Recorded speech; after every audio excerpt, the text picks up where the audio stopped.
大家好，由于疫情关系，日本直接封国了。据日本共同社26日消息，日本政府26日宣布，从当地时间28日0时起至明年1月底，暂停来自所有国家和地区的新入境。根据日经新闻的报道，新入境是指新申请签证入境日本的外国人。日本实施入境限制期间，日本国民和长期居住在日本的外国人将被允许返回日本。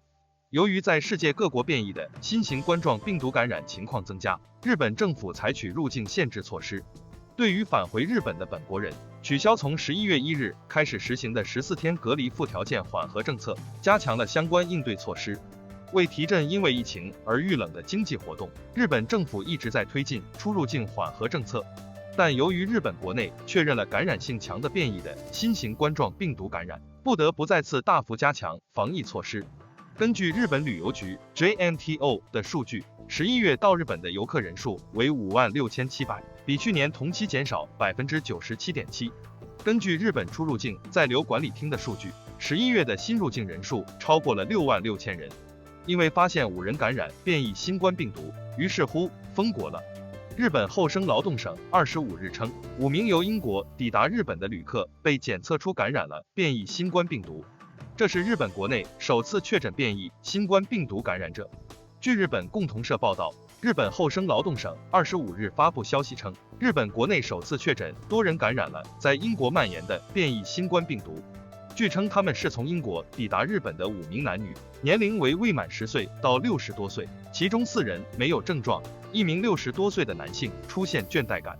他们在机场检疫中被确认感染，随后入住酒店，没有密切接触者。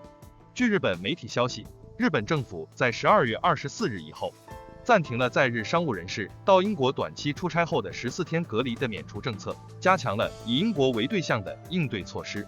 25日，日本首相菅义伟在官邸召开记者会，呼吁民众避免举行忘年会和新年会，度过一个安静的岁末年初。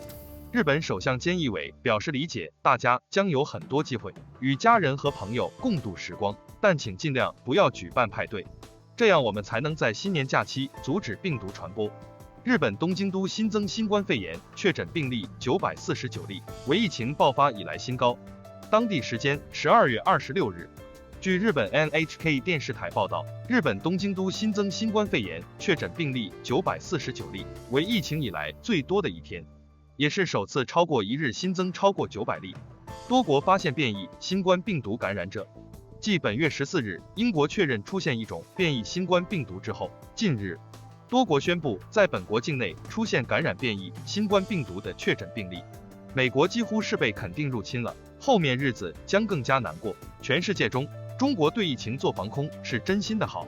看到中国的小伙伴不用戴口罩，是不是很羡慕呢？好了，这个视频就到这里，喜欢的请点赞订阅，有不同意见的可以留言，谢谢您们的观看。